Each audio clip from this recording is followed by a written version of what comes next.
دل میں پھر سے خوشیوں کا پیغام آ رہا ہے۔ مبارک ہو مومنو، پھر سے رمضان آ رہا ہے۔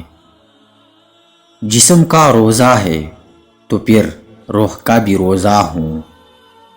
جب جسم ہے پاک ہمارا تو روح بھی پاکیزہ ہوں۔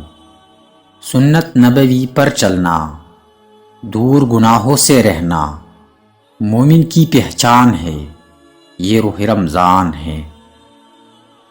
وہ سحری کا مزہ، وہ فجر کی نماز، وہ روزی کی دعوت، وہ قرآن کی تلاوت، وہ روزی کا نور، بس کچھ دن دور۔ کتنی جلدی یہ رمضان گزر جاتا ہے، پیاس لگتی نہیں افطار گزر جاتا ہے۔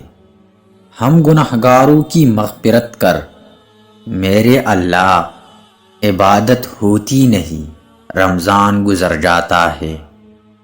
حضرت علی نے فرمایا، تم کسی کے ساتھ بالائی کرو، تمہیں اس کا بدلہ برائی کی صورت میں ملے تو سمجھ لو کہ تمہاری نیکی قبول ہوگی۔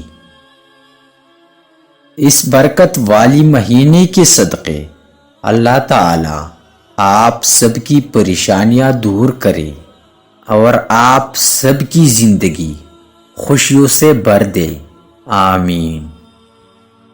فجر گئی نور گیا، ظہر گئی دولت گئی، عصر گئی صحت گئی، مغرب گئی کامیابی گئی، عشاء گئی پرسکون نیند گئی۔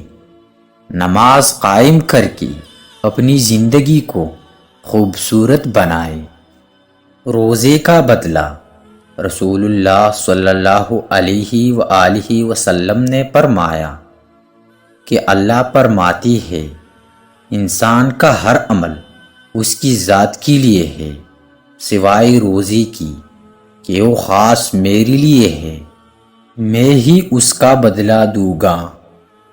سورۃ یاسین سے محبت کرنے والے متوجہ ہوں۔